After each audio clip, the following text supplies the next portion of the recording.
Before we begin today's episode, please be aware that like all Losing the Plot episodes, there will be spoilers openly discussed throughout the video. If you have not yet played the original The Last of Us, then please feel free to do that before watching this video.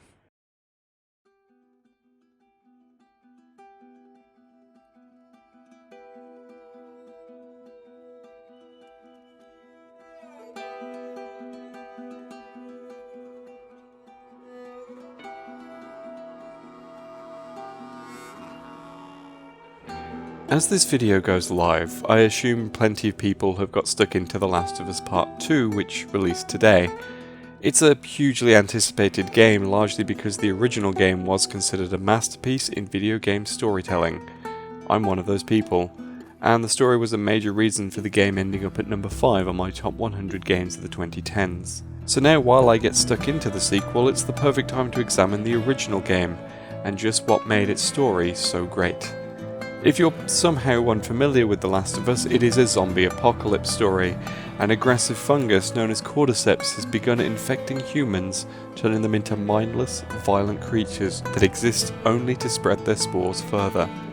After the immediate outbreak, society breaks down, martial law takes hold, and people begin to live in fear of this gruesome parasitic fungus. During the initial outbreak, a Texan man, Joel, witnesses his teenage daughter die in his arms, causing him to spend the next 20 years as a cold, broken man, working as a smuggler in this grim new world, and doing his best to survive. And then he finds himself on a job that increasingly faces more and more snags, and now he must escort a teenage girl, Ellie, across the country to meet with a group that could change the future of humanity. This world is harsh, cruel, and uncaring. It's a world where someone can only rely on themselves to survive, where no one else can be trusted, and society has proven to be an illusion.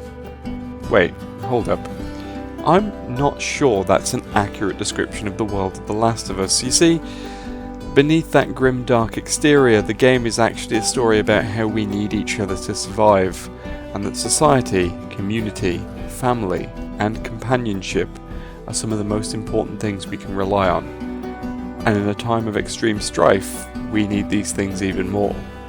It's the thing that strikes me at the heart of this game, and that, my friends, is what we're going to examine. Just how important community is to Joel, Ellie, and the other survivors. We're going to look at why the game isn't called The Last of Me, but The Last of Us.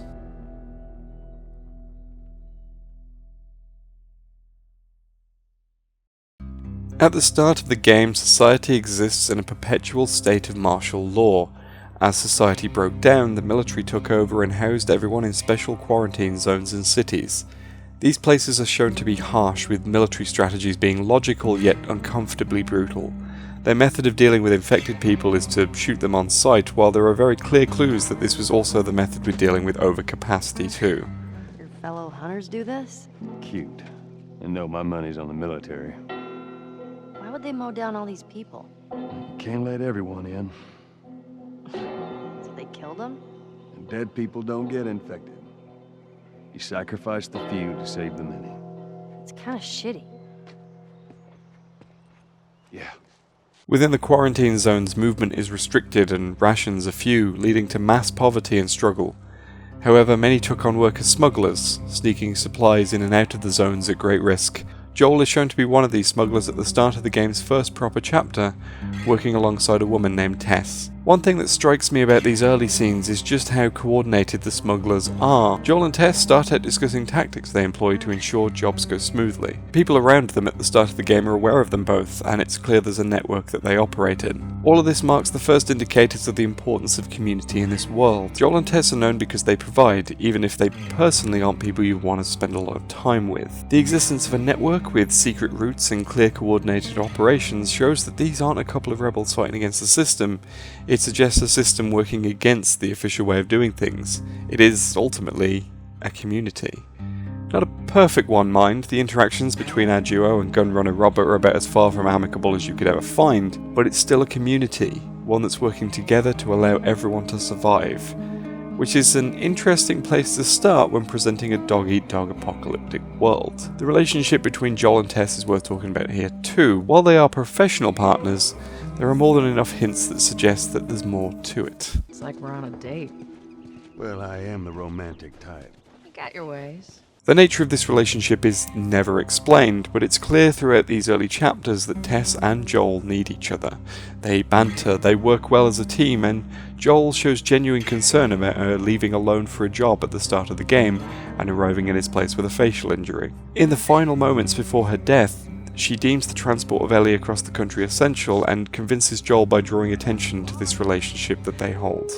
There's enough here that you have to feel some sort of obligation to me, so you get her to Tommy's. And in their final interaction, there is enough visual evidence through expressions and body language that further speak to this intense, close relationship. Her telling Joel to go, and to make it easy for her, hides the message that she knows she's about to die, but she wants it to mean something, and it only can if Joel fulfills her wishes and succeeds. His slow, measured decision to call Ellie over and head off is his acknowledgement. All his respect for her, the history between them, means that he can read that hidden message in her, and she matters so much to him that he just has to do what she asks. This death affects Joel. We can see this in his refusal to discuss Tess further with Ellie once they're back to safety, and it comes up here and there in the following chapter as they meet crazy survivalist Bill, living out on his own in his own little town. Since we're on the subject of Bill now, when he's introduced, we are given the impression he's a crazy survivalist, the kind of guy who stockpiled even before the outbreak, who built his own bunker and rode out the worst of it in solitude underground. The kind of guy who always pops up in apocalypse movies, claiming that everyone said he was crazy, but ultimately he still kind of is, but he was right. We get the impression he views solitude as a virtue and that he's better off without anyone else around. Once upon a time, I had somebody that I cared about. A partner. Somebody I had to look after. And in this world, that sort of shit's good for one thing: getting you killed. So you know what I did? I wisened the fuck up. And I realized it's gotta be just me. But as this proves, Bill isn't alone by choice. In fact, he's bitter and hiding the hurt he's feeling. We meet his partner Frank later in the chapter, hanged and dead. And while Bill's dialogue suggests a professional relationship, a combination of Frank's suicide note, Bill's reaction to it, and the gay porn magazine that Ellie reveals to have swiped from the bunker, all points to a romantic relationship between the two. Bill wasn't always alone. He had a boyfriend, evidently one that he deeply cared for and one who couldn't be with him any longer. Frank left Bill, but then he got infected and took his own life before he could turn. Bill is just struggling to process it and is choosing to push others away. He's a tragic character and has nowhere to turn. Everyone in this chain of smugglers represents this desire for community and companionship. The organised nature of the resistance within the quarantine zone shows people banding together and helping each other. Tess shows that even a gruff, emotionless killer like Joel needs someone to stick with. And Bill shows just how broken someone can become when the person they've leaned on for so long decides to leave. But there are other groups that prove this further, and the biggest opposition to the military and their quarantine zones is the Fireflies.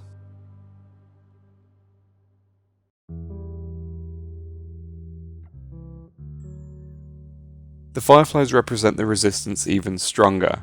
In the game's intro, their political opinion is spelled out clearly. They want martial law lifted and they want to strengthen efforts to find a cure. They want to liberate people from tyranny and get society back on track. Their motto, "Look for the light," paints them as saviours.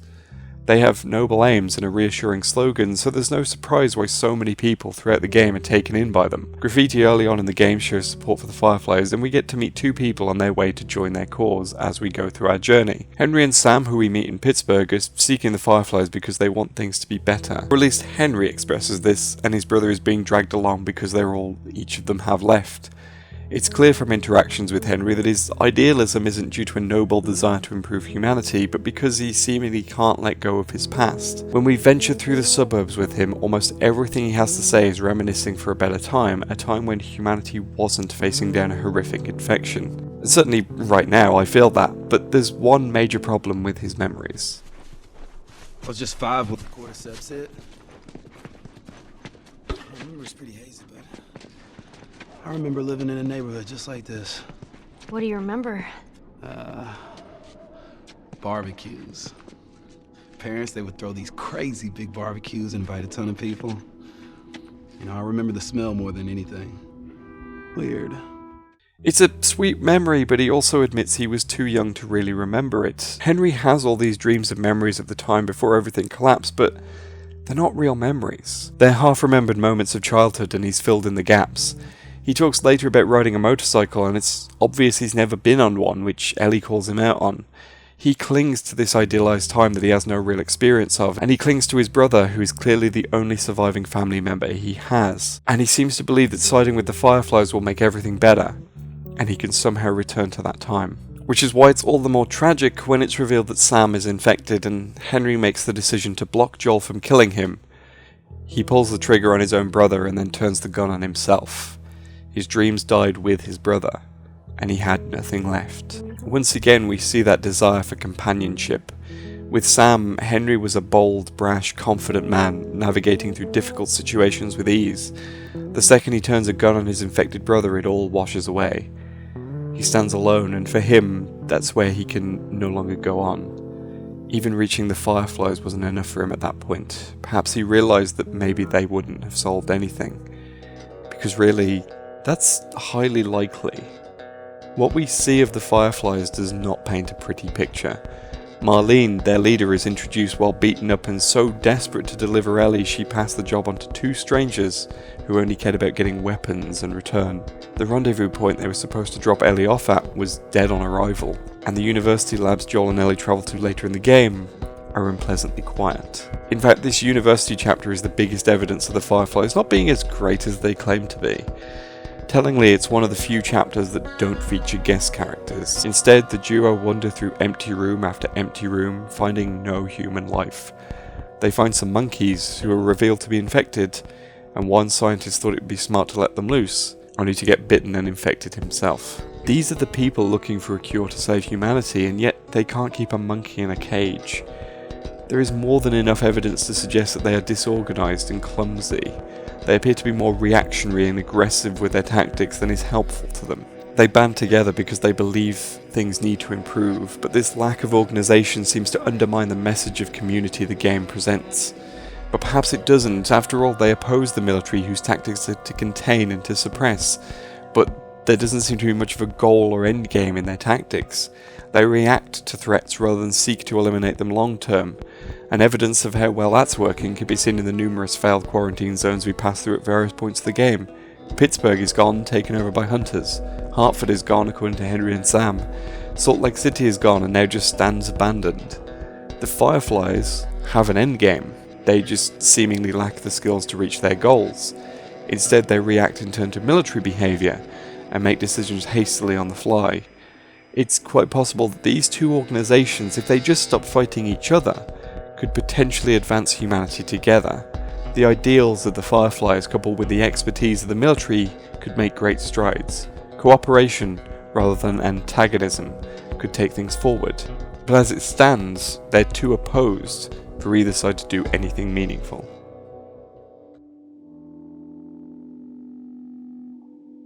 There are others out there who neither accept the conditions of the quarantine zones, nor do they accept the aggressive ideology of the Fireflies. We get to see two examples of this as we progress. The first is not a happy one. As Joel and Ellie move through the sewers, the environment and notes scattered around tell a story of a community formed in this underground space. A sailor, Ish, adrift out on his boat for an unknown period of time, returned to the shore holed up in the sewers and realised there were other survivors nearby. These survivors were those who had holed up in the suburbs and were desperately trying to fend off looters and the infected. Ish invited them down into the sewers. Many were children, and together they tried to form a community of families hiding from the rest of the world. But as we see, the infected got in. One note describes an adult who killed the children quickly to spare them the horror of infection and zombification, and this note lies next to their bodies, along with confirmation that they didn't suffer. This is one of the most heart-wrenching bits of environmental storytelling I've ever seen in a game. In the last episode on Portal, I talked about how the environment could be used to create a sense of creeping dread. But not only does this example ramp up that dread, but it also lacks the humour that we saw last time, leading to a feeling of despair for those who tried their best and were taken anyway. This moment serves to illustrate just how harsh this world is, where even banding together doesn't necessarily save you. Without those with the right skills or the right attitudes, it can all fall apart in the face of reality. They were just families trying to survive holed up in their homes, and a naive sailor who had no real idea of what he was up against because he'd been out to sea for too long. No one seems to have been combat trained or strategic enough to keep the tunnels safe. Just like the Fireflies, their goal was noble. Indeed, it was more noble, as it was just a community trying to hold themselves together. But they failed, tragically, because they didn't reach out for help with actually protecting their community. We get evidence of how this same goal could be more successfully achieved not long after. Joel and Ellie reach a hydroelectric dam where Joel's brother Tommy has set up a small community with his wife and a bunch of other families. We can immediately see how much more effective they've been so far. They've holed up in a dam which is protected by high concrete walls and is its own power and water source. It's near a lush forest for food and materials, and many of them, if not all of them, are combat trained. We can see this when the dam gets attacked during Joel's time there. At the first sign of trouble, everyone in the vicinity picks up a gun and defends the dam effectively against invaders. We get no tragic deaths here, and the invasion is swatted down as a minor distraction. And all throughout this section, one word shows up time and time again: family. Every single person in this community is there to protect their family. It's the clear theme. They've organised amongst themselves, and they all want to protect each other as families. This theme of family is driven home even further with Joel's own brother taking a prominent role. Indeed, Tommy and Maria's dam community is quite possibly the best place to live out of everywhere we see in the game. While the quarantine zones are motivated by order and neutralising threats and the Firefly bases are motivated by lofty idealistic goals, Tommy's dam is motivated by family and community, and it's the most comfortable, most protected, and least dangerous settlement in the game. With the themes of community and companionship so baked into its DNA, it's impossible for this to be a coincidence. It's succeeding because they're banding together, and they're learning from each other. It is the clearest definition of community that the game has. But of course, the desire for community and companionship is clearest in our protagonists. As the story evolved and took different shapes and different forms, the thing that was always there was Joel and Ellie. Joel is a man who's been through the worst of it.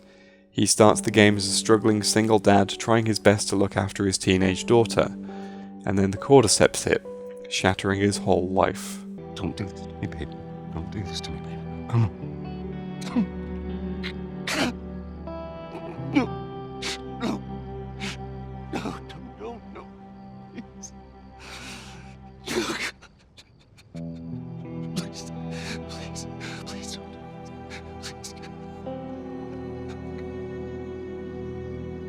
We skip ahead 20 years from this moment to find Joel a broken man with hints at a grim past where he committed awful acts to survive. How did you know?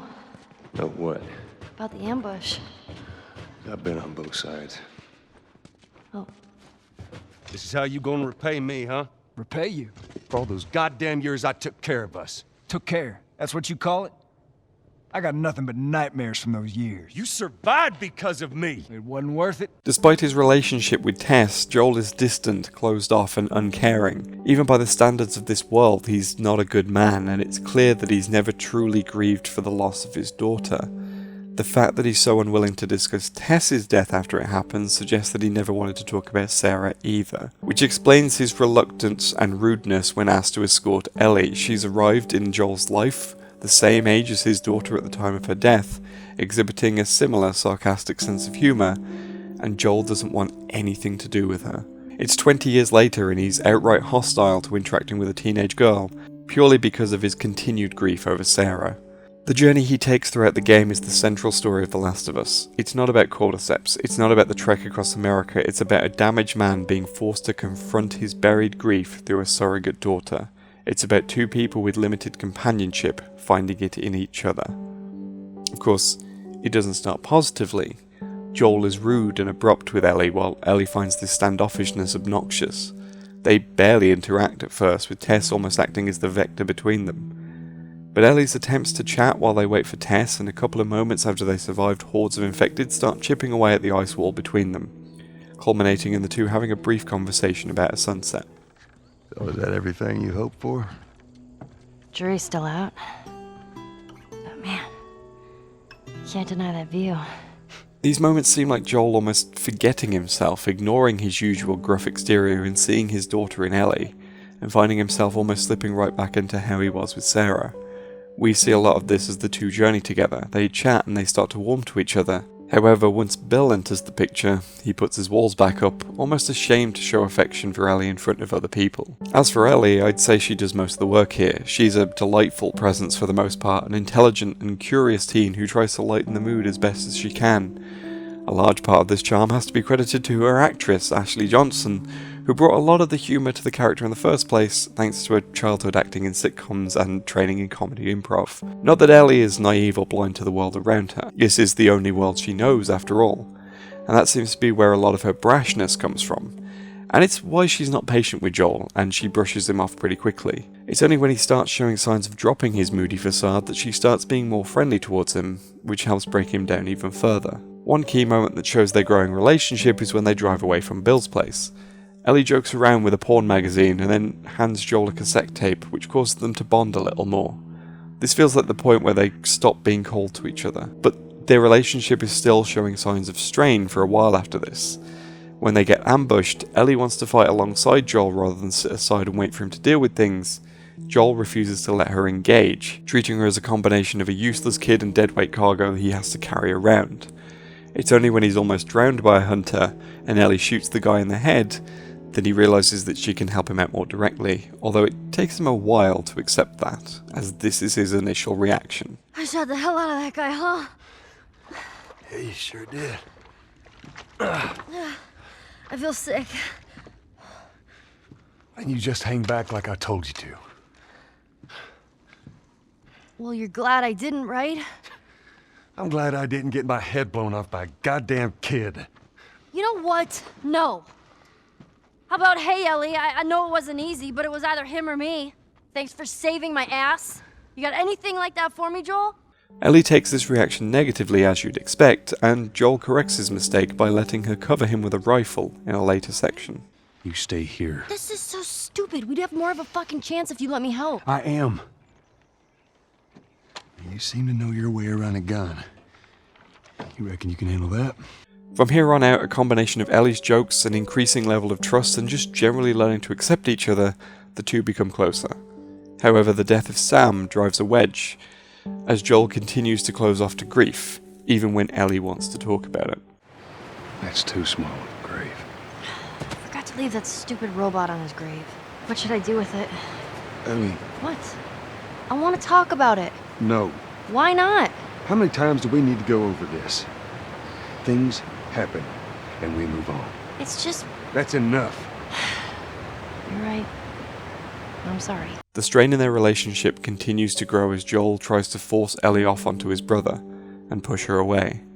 She lashes out, running away on a horse and escaping to a ranch out in the woods. This results in one of the most pivotal scenes in the entire game.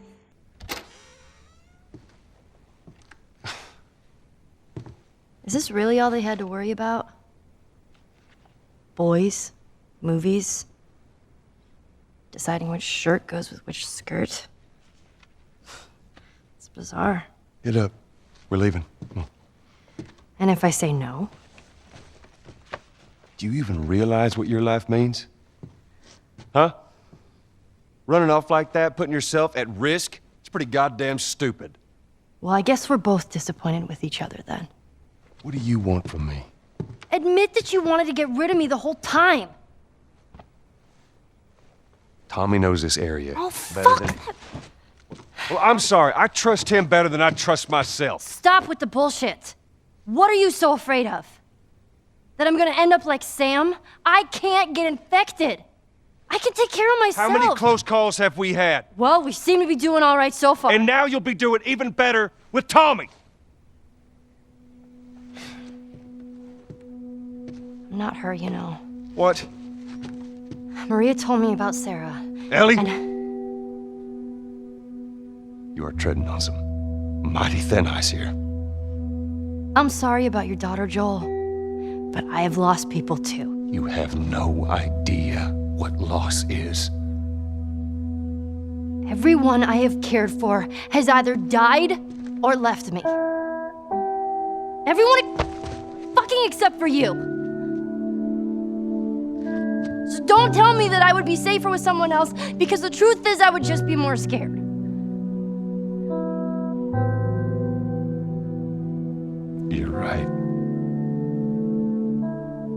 took my daughter.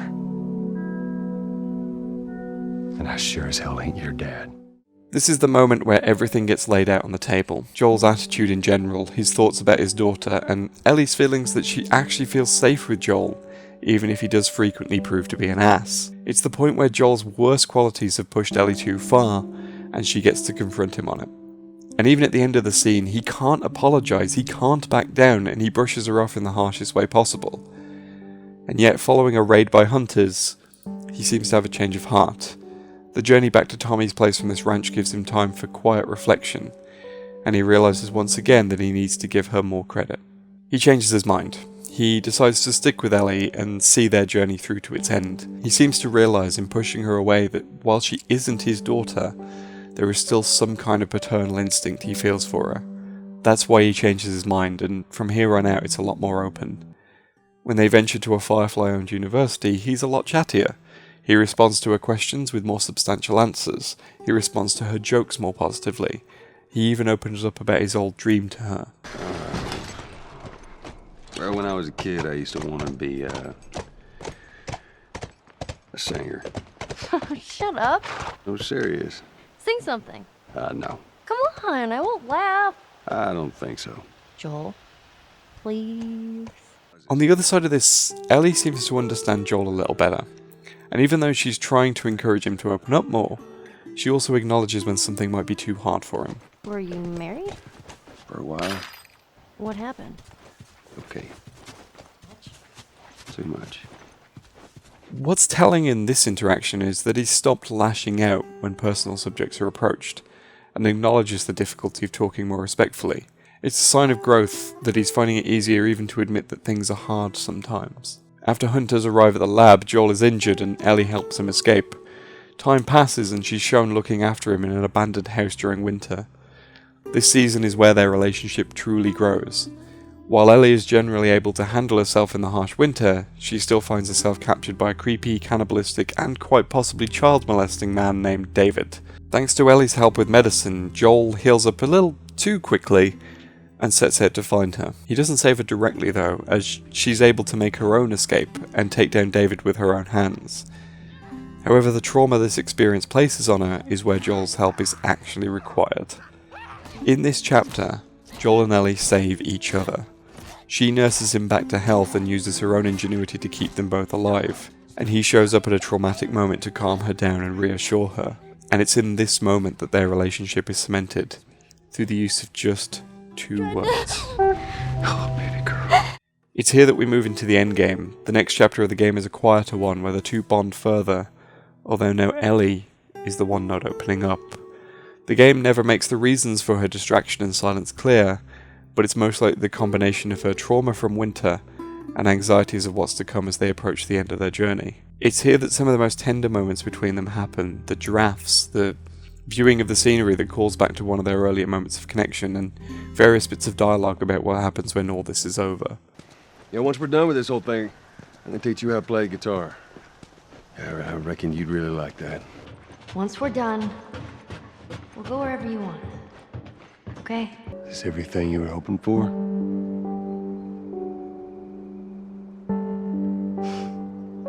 It's got its ups and downs, but you can't deny the view, though. When I replayed this section for this video, so much of it was a harder gut punch than the first time around. Knowing how the game was going to end made so many of these moments hit harder. The closeness between the two, the talk of what was to come next, and the knowledge of what was to come made me uncomfortable. Joel happily talking about the future and aware that Ellie might have to die, and Ellie talking about not backing down because it can't be for nothing, not knowing that ultimately it will be. I'm not going to talk about the implications of the ending too much here. It's been endlessly debated on the internet about whether Joel was right or wrong in his actions. I'm just going to talk about why Joel behaved the way he did. He has spent 20 years mourning the death of his daughter, and refusing to talk about it has made him a terrible person. With Ellie, he feels he has a second chance to watch a daughter grow into a woman, something Sarah never got to do. And now that second chance is about to be ripped from him once again, and he cannot accept it. Ultimately, Joel is still a broken man. He has not confronted his grief, He's merely replaced Sarah with Ellie. Nothing else matters to him at that moment in time. He takes the choice to get the chance to be a father again, instead of take a chance on saving humanity. There are many opinions on this ending. Would Ellie's death actually have resulted in a cure? Or would their previous signs of disorganization lead them to kill a teenage girl for no good reason? Is Joel dooming humanity forever? Or is there a potential for other immune people to emerge? And is it right for him to deny Ellie a choice, and then lie to her afterwards? I'm not debating any of that. The game itself doesn't seem to want to answer any of those questions either. Instead, I want to focus on the broken man who wants to have a daughter again. The game isn't subtle about this. In the conversations the two have in the latter half of the game, we see reflections of his interactions with Sarah in the prologue. The visual appearance of the Fireflies in the last combat encounters mirrors that of the soldier who shot Sarah, and the mad dash that Joel takes in the last section of the game you play as him is identical to the panicked running he does in the first section of the game you play as him. The last interaction the two have in the game answers a lot, but it raises questions too. Joel's reasoning for saving Ellie and keeping her alive is summed up, and it's clear she doesn't believe him. Her final word to him is ambiguous, and for me was the perfect closing word on a game so fixated on moral ambiguity. Hey, wait.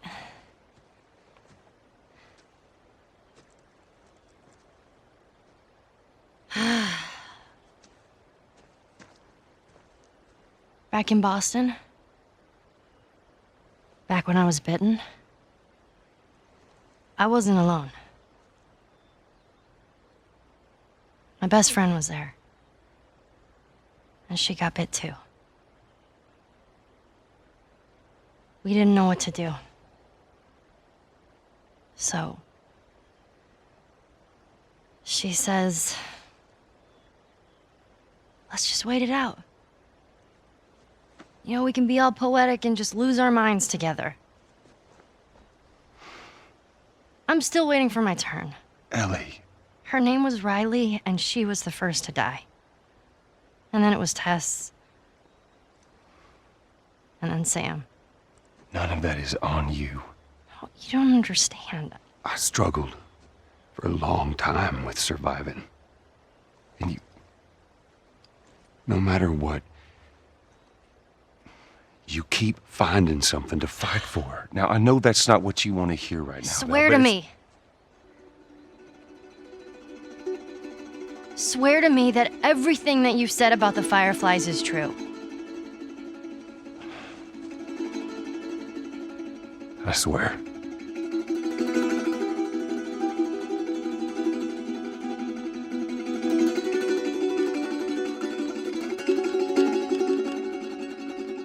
Okay. The whole game is about Joel and Ellie finding companionship in a world where surviving is key. As Joel states, keeping on in a world like that is about finding reasons to survive. For him, it's clear he didn't have much and was just clinging on for the sake of it. In Ellie, he found a new reason. And whether or not his decision at the end of the game was correct, this is a broken man who found a new reason to keep on living. A man who has been unable to process his grief and be honest with himself. And it's in this that the game's message is clear, the message that this whole video has been highlighting. We need each other to survive. All of us. With the Resistance, with the Fireflies, with Tommy's village, we constantly see people banding together to try and stay alive. And with Joel and Ellie, we see two people who've lost those close to them find someone new to be close to. Something that we all need. There is another way that the game reinforces this too. Despite the dog-eat-dog world, there are very few moments where Joel is truly alone. Aside from Ellie accompanying him throughout the game, he's initially paired with Tess, and various other companions join them on parts of their journey. The moments where Joel and Ellie are separated are some of the most tense and uncomfortable in the whole game. The separation in the museum, the dark hotel basement after Joel falls down an elevator shaft, the entirety of winter, and of course, the standoff against the Fireflies in the game's climax. Each of these moments ramp up the tension, they make you feel more helpless, and they are often the hardest sections too. They're the strongest indicator of the game's message that you survive with the help of other people. And it's such a superb way to blend the game's narrative into its gameplay. and I have nothing but praise for this. But what about that ending? What does it mean for the future of Joel and Ellie's relationship? Will they be able to help each other survive? My main concern in Ellie's final word isn't that she accepts his account wholesale. My concern is that she knows he's lying, and that his unwillingness to be honest with her is actually damaging to the relationship that's so important to her. But at the same time, it's equally likely that their relationship would be damaged if he told her the truth. For me, no matter the outcome, Joel has lost Ellie. He was going to lose her through death, or lose her trust or faith in him. And that's the tragedy of The Last of Us. In a game about companionship in dark times, the game was always going to end with that companionship damaged. With the sequel now here, we're inevitably going to see the outcomes of this decision. I have no idea how it will be handled, and it's likely we'll be back here in a few months or so to discuss this further once I've played through the game. But for now, that's my reading on the first game. It's a game where companionship and community are essential, even more so when everything is falling apart. And it's also about how those things can be damaged, possibly irreparably. It's about the hardships that not only come from surviving, but keeping those relationships that help you survive in the first place. Strangers, broken hands alive, drift on the frozen face of time.